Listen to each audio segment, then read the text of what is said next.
Now we're on the June 23rd letter to no one less than the CEO, Jack Dorsey. So this is the CBC coming back at it again and again and again. They're on a real campaign. It's almost like they were taking orders from Trudeau himself. Let me read excerpts from this letter. You can see the whole thing on our website, rebelnews.com.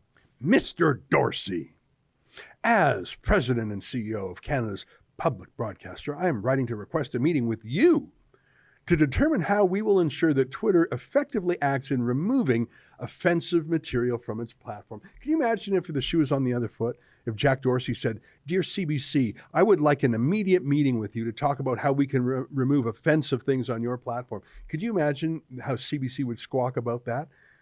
Here's the CBC demanding that Twitter remove offensive things. Offensive to the CBC or to Trudeau? Who cares? Since when does the CBC tell anyone what they can or can't say?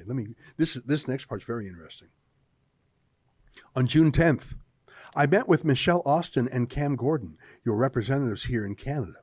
To be honest, I found our meeting unsatisfactory. We were told that our case had been reviewed and found not to be in contravention of Twitter's policies. When we asked how we could appeal this decision, we were told to feel free to pursue whatever action we consider appropriate. And then look at this line. Given our business relationship with your company, I found this response not only unhelpful, but quite frankly rude. Let me translate what that means. We spend thousands of dollars on advertising on Twitter. You better make this right or we will boycott you. And then this. I recall your testimony to Congress in 2018 where you committed to protecting your platform from disinformation and to, quote, encourage more healthy debate, conversations, and critical thinking on the platform. That commitment is at odds with Twitter's failure to act when a provider of trusted news, in this case CBC Radio Canada, is unable to get action on offending or misleading content. Oh, so it's not hateful anymore. It's certainly not illegal or dangerous. It's just what they disagree with, misleading, unhelpful. The CBC is literally trying to censor things that they declare to be misinformation. Again, that is Trudeau's tactic now too. Since when is the CBC in charge of censoring other media? And not for anything hateful or harassing. They're not trying that line here again. They're just saying things that they deem to be misinformation. So the CBC not only is a propaganda organ itself, they want Twitter to follow their instructions. I would hope you would share our concern about the degree to which your platform weaponizes the harassment and abuse of journalists and hosts, particularly women and those from racialized communities. No examples given, by the way. As you know, this is a global issue, one all our media colleagues, especially in public broadcasting, are facing. Let me translate. Stop people saying mean things about our left-wing bias. But look at this next part. This is the threat. Here is the CBC state broadcaster bearing its fangs. Look at this. We have been sharing our mounting concerns with the Canadian government, which is proposing legislation to address online hate. There is significant public support for such legislation. That's not true, actually. As head of a media organization which values freedom of speech and of the press, I would prefer that Twitter take meaningful action on its own to address this problem. Nice free speech platform you got there. Shame if something were to happen to it. You know, we were talking to the government the other day and whoo, boy, let me just put it this way. It would be better if you fix this problem voluntarily now than if my friends in government fixed it. Because we love free speech, so censor what I want you to censor. I say again, all of this was a year before Elon Musk bought Twitter.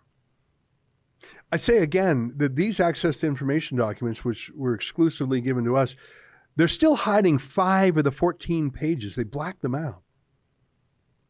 The CBC was making threats to other companies to censor Canadians. They were making business threats.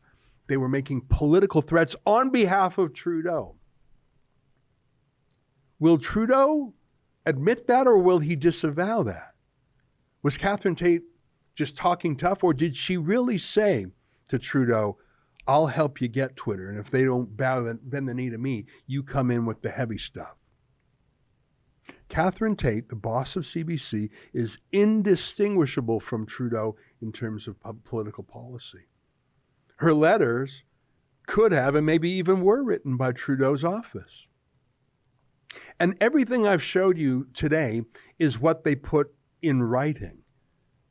Imagine what they would say in phone calls or meetings. Imagine the coordination behind the scenes with Trudeau.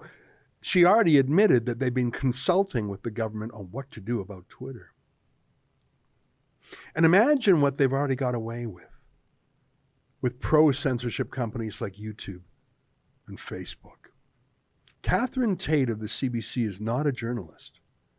She is a Trudeau liberal operative, masquerading as a journalist.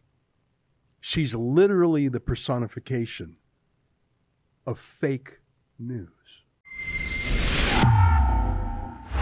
That was an excerpt from the Ezra Levant show. I'm Ezra Levant. Every weekday I do a monologue about the topic of the day. Then I interview a fascinating guest either in studio or via Skype. And then I read your mail, whether it's fan mail or hate mail, which is sometimes even more interesting. This is on our premium service, though, called Rebel News Plus. Go to rebelnewsplus.com. It's $8 a month or less if you buy a whole year in advance. You get my show every weeknight, plus Sheila Gunn Reid's show every week. It's called The Gun Show. It's pretty amazing. You know, we rely on you because we do not take a dime from the government. In Canada, that makes us almost unique. So please help us out and help yourself to some great journalism at rebelnewsplus.com.